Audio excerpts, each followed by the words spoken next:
Language is extremely important. We start with alif, we move to ba, ta, tha. Once you get to tha, then you're going to go to the gym. So on, man, mashallah, tabarakallah. Mashallah. Issue with the microphone. Bismillah. 1 second.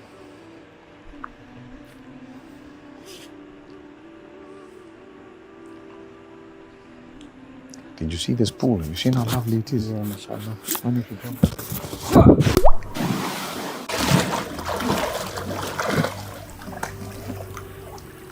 That was crazy, man. Assalamu alaikum, my brothers and sisters. I have something very funny to share with you today, subhanallah. So there's this sister in a country I'm not going to mention. For Eid, she purchases live chickens, 50 live chickens to feed the family and whoever else there was. They were going to have a huge party. And so she asked one guy, do you know how to slaughter these halal? He says, yes. So this guy starts slaughtering them.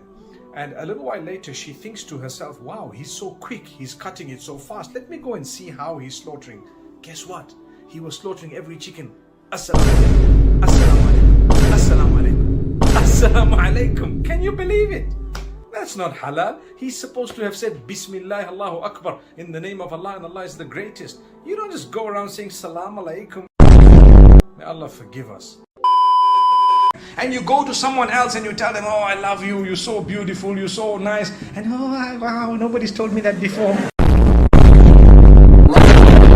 Wow, so lovely and so on. Is there any form of halal outcome of those statements? They said, today we went and we were told to come out and utter good words. So my darling, here's the best of words. Oh, you're gorgeous and so on. Believe me, who are you talking to? If you are uttering those beautiful words to a person whom they will be processed through in a way that they will want to do something about it which will never be halal, in that case we are sinning. Remember that.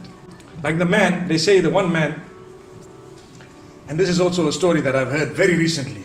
His wife tells him, listen, you know what, you have to tell me, you have to swear that you're going to be honest with me. He says, okay, I'm honest. Describe your love for me. So the man says, he thinks for a moment and he says, you know what? You are like my SIM card, I'm like the phone, you know? Without you, I'm nothing. You know that. Wow. So the woman goes back so happy and delighted. Wow, I'm so happy.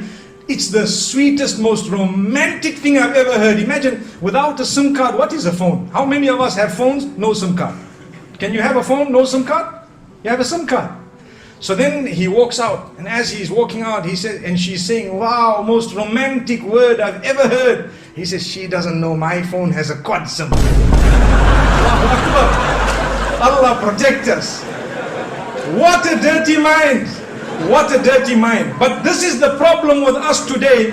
We want to utter words that just soothe people's minds when we don't really mean them sometimes. Why would he have spoken about a dual SIM or a quad SIM if he was sincere? He wouldn't even have uttered that.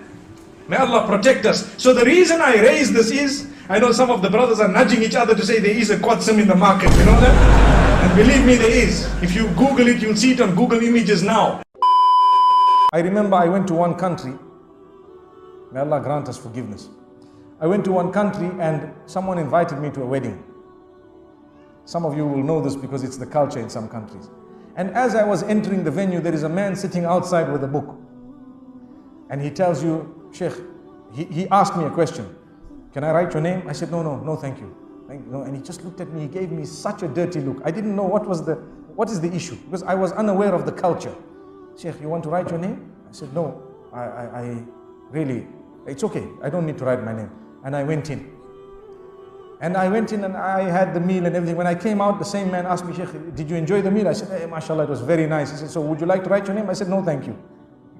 He looked at me and he said, I said, what's the problem? He said, everyone is writing. I said, what are they writing? He says, you have to write your name. So I said, okay, so write it. He said, so how much are you giving? Wallahi, I'm not joking. I was shocked because I was new to the culture. I guarantee you, some of you know what I'm talking about. I guarantee you. So he said, okay, all right. I said, what do you mean? He said, you have to pay. You have to come. He said, you think we invited you for free? what? I first time coming across this culture, you know? And then he wrote my name and I'm looking that they said so much. I won't say the currency because you'll know where it was. He said so much, so much, so much. I said, oh, he said, you know what? You are from abroad. You're from outside. We're expecting something better from you. Inna lillahi wa inna ilayhi raji'un. And you know what? It so happened that that moment I did not have cash in my hand. And I was so embarrassed. I told him, you know what? I can write, but I will have to send it to you. He said, don't make excuses, Sheikh. People respect you. I said, no.